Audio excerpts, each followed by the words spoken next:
Hello YouTube, it's Shadow Hero 90, and in this episode of Shadow Reviews, I will be reviewing part 2 of the film adaptation of Batman: The Dark Knight Returns, straight from 2013. Part 2 opens with the Joker watching a talk show about Batman, and then he convinces his idiot psychiatrist, Dr. Bartholomew Wolper, to let him tell his side of the story, implying that he actually has one. Batman, Robin, and Superman fight this psycho-Nazi bitch like in the comic. And just before Superman makes his big entrance, a whole ton of classic DC comics make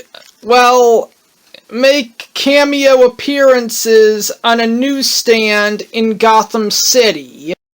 So Dr. Wolper takes the Joker on this talk show and claims that Batman is the real criminal here, and that the Joker's just a victim of Batman's obsession.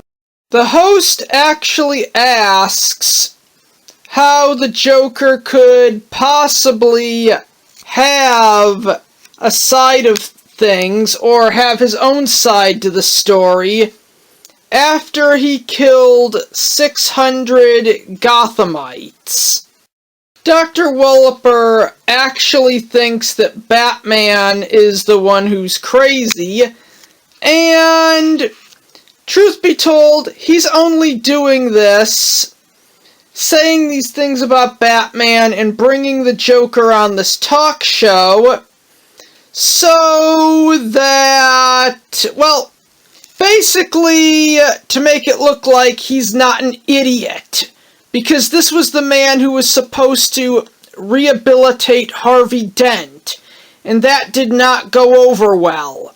He failed, and he's trying to cover up for the fact that he's nothing but a failure and a moron. Flying robotic dolls fly into the room, filling it with Joker toxin. And just before this scene, Batman had to fight his way to where the talk show was being filmed and beat down the GCPD. Without Commissioner Gordon, they instantly tried to arrest Batman. And truth be told, they're just as corrupt as ever without Commissioner James Gordon. And because of the jackass police, Batman and Robin couldn't make it onto the set of that talk show to stop the Joker. So anyways, we cut from that to show that Superman has basically been doing the government's dirty work. The United States has been in conflict with both Russia and Corto Maltese as of late, and President Reagan has essentially been letting Superman fight America's battles. We then cut to Selina Kyle, who now runs an escort service and is kidnapped by the Joker. Batman goes undercover to get a bit of information as to where the Joker might strike next. Batman and Robin find Selina Kyle tied up and dressed like Wonder Woman, and she tells them that the Joker is worse than ever. The police show up, but Batman and Robin are then forced to make an escape on the Bat Glider. as Batman and Robin are now wanted fugitives because they showed up to essentially try to break into that talk show and stop the Joker from killing everyone in the room, plus the host and his idiot therapist, which he did. Something that wouldn't have happened if the GCPD would have just let Batman and Robin bring the Joker down. Batman and Robin then fly to a local carnival to where the Joker is disguised, or was disguised, wearing a clown mask. The fight begins with Batman taking on the Joker and Robin taking on the Joker's henchmen and the two gas-spewing robots. The Joker tried taking a hostage, but Batman hurled 3 batarangs at him so hard that 2 stab his 2 shoulders and the third gouges his eye out. And I really gotta commend this movie for going there. I mean, yeah, they could have censored out the blood, but they kept it in. Well, I don't remember if this was in the graphic novel this film is based off, but yeah, I commend Warner Brothers for being dedicated to this level of violence. Batman smacks the Joker around in the Hall of Mirrors. Robin actually does manage to bring down the henchmen and the 2 gas-spewing robots. The Batman vs. Joker fight reaches its conclusion in the Tunnel of Love. Despite wanting to kill the Joker, Batman doesn't. With his last bit of strength, the Joker then snaps his own neck for the sole purpose of framing Batman for his murder. The GCPD show up, but Batman is able to escape by lighting the Joker's corpse on fire as a distraction, and then throwing explosives into the water to knock the idiots in the Gotham police force to the walls of the Tunnel of Love. Seeing Batman punch the new commissioner was definitely fun to watch. Batman makes it out of the Tunnel of Love, and Robin is able to pick Batman up by rope in the Batcopter and fly him back to the Batcave. Then, basically, the consequences of sending Superman to fight America's battles finally catches up with President Reagan as the USSR has gotten so desperate because Reagan had been sending Superman to fight in America's battles that they launched nukes at the United States. Superman was able to grab the nuke and fly it into space, but the aftershock does affect, it affects America, sending the country into a blackout. Superman crash lands on Earth, is somewhat healed by Earth's yellow sun. Chaos, gang attacks, and fires break out throughout Gotham City, until, out of nowhere, Gotham's Dark Knight rides in, along with the vigilante group, the Sons of Batman, to restore order. Commissioner Gordon gives this big speech about how they should be helping each other in this time of crisis. Batman basically then does the same thing, and the crisis is averted. A week later, and Gotham has basically become a utopia. They were even able to get electricity back.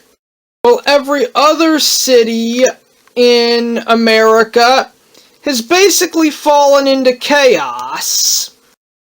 And President Reagan basically announces martial law. Something that wouldn't have happened had President Reagan not sent an actual superhero out to fight America's battle.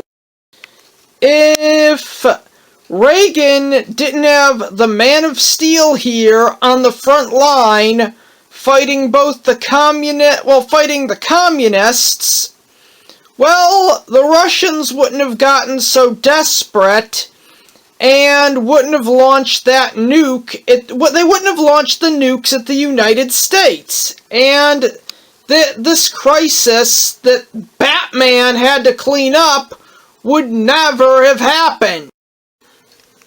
And in response to this, President Ronald Reagan orders Superman to bring Batman into custody, and he tells Reagan that Batman won't go without a fight, and makes the statement that he would have to kill Batman to make that happen, and President Reagan doesn't even care. In the next scene, Bruce Wayne receives a visit from Oliver Queen, the Green Arrow, who kind of foreshadows we all know what's coming, but he tells Batman that he wants a piece of the Man of Steel, and that he always knew that regardless of what happens, this would be the outcome. Batman would have to fight Superman, possibly to the death. Superman uses his heat vision to write the word "where" into the snow, essentially declaring his challenge to Batman. And Batman says, "Crime Alley," thus setting the stage for the big Batman vs. Superman fight. The one that this graphic novel, or at least the one that this film is based off of, is famous for. You know, the one that almost everyone feels obligated to pay homage to, and that made The Dark Knight Returns as popular as it is today, as in best-selling graphic novel of all time popular. And the Batmobile from Batman the movie, as you can see here, does make a cameo appearance when Batman is preparing for his big face-off against Superman. Batman takes this pill that is going to take effect in 1 hour, and then the US military invades Gotham City. Batman assures Robin that he can win against Superman, who then flies into Gotham City springing Batman's first trap. A bunch of missiles are fired at Superman, and at least 3 of them hit him. Then, the Bat Tank busts through a building and fires on Superman, sending him into a wall. Superman knocks the Bat Tank over and rips it open, only to find Robin inside. When Batman then appears out of nowhere, telling him that to leave her out of this, and that this is between them. And the fight begins. Another thing I like about this movie is that Batman is blunt and obvious when he tells Superman that Superman supposedly answers to authority, but Ronald Reagan only wants Batman dead because he makes Reagan look like a complete idiot. Because Reagan kept sending Superman to foreign countries to fight America's battles. Something that made them more and more desperate, and eventually launched a nuclear counterattack that could have evolved the Cold War into World War III. On the other hand, Batman was able to take Gotham, who was put into chaos by that nuclear power strike, and rally the people and turn it into a utopia. Compared to every other city at the time, Gotham is basically it is a literal utopia. And Reagan is just pissed off because this makes him look like an idiot. Declaring martial law was the only thing Reagan could do to keep order. And Batman is completely right when he asks Superman, what kind of authority is that? Because Reagan in this series acts like nothing short of a petty asshole. He basically, in this movie, takes no consequences for his actions, and basically acts like a communist dictator himself. He sends Superman to kill Batman because, in comparison, Batman is the definition of a good leader, where Reagan is the definition of a bad leader.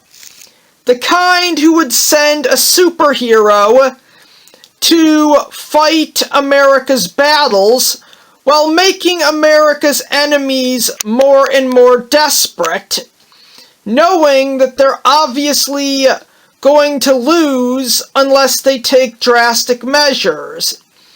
And a man who has nothing to gain, and yeah, in this scenario where Superman is fighting America's battles, our enemies would have nothing to gain, would also have nothing to lose.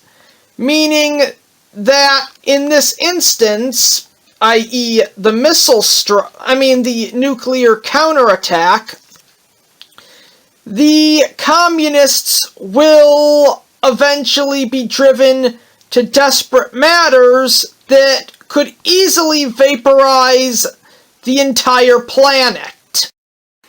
Batman and Superman continue to fight, and the nods to the live-action movies don't end in the Batcave, as during the part of the fight where Batman and Superman are crashing through people's apartments, a poster of the version of Superman from Superman the movie as portrayed by Christopher Reeves, can be seen in one of the apartments in Gotham City that the Dark Knight and Man of Steel crash through during their epic slugfest. Eventually, Superman knocks Batman onto a construction site, where Batman is able to grab a hold of a wrecking ball by the chain, and he uses it to smack Superman around, which does sound like something straight out of Injustice 1's Versus mode, but I like it. So anyways, then we cut to Robin in the Bat Tank, that's under fire by the US military, as Batman pre-recorded the plan, and she's now hearing it.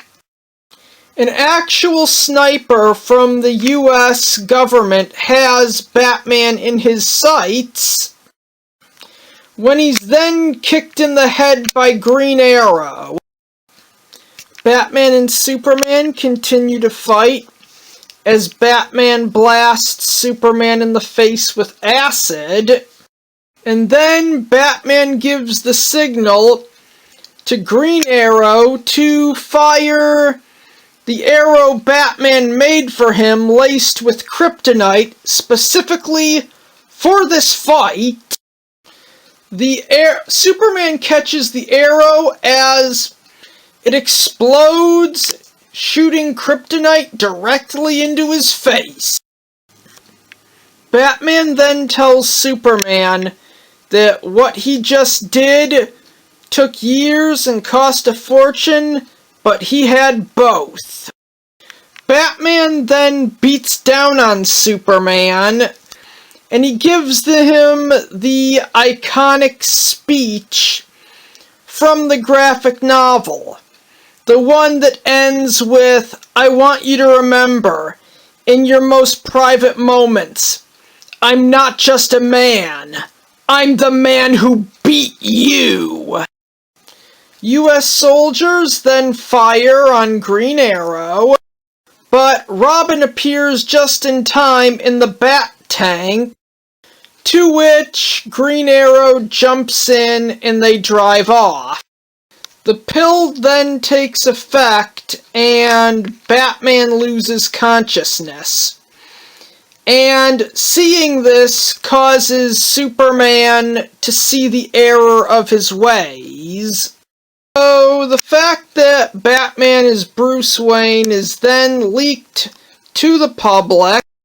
They have the funeral, where Selina Kyle then tells Superman off for showing up and accuses him of murdering Bruce Wayne. But then Superman hears Bruce's heartbeat and turns around, putting two and two together. He realizes that the nun standing over Bruce Wayne's grave is actually Robin in disguise. And the movie ends with Batman and Green Arrow training the Sons of Batman to be the Dark Knight's army and the vigilante group of the next generation. Part 2 ends with Bruce saying he spent 10 years looking for a good death, but this will be a good life.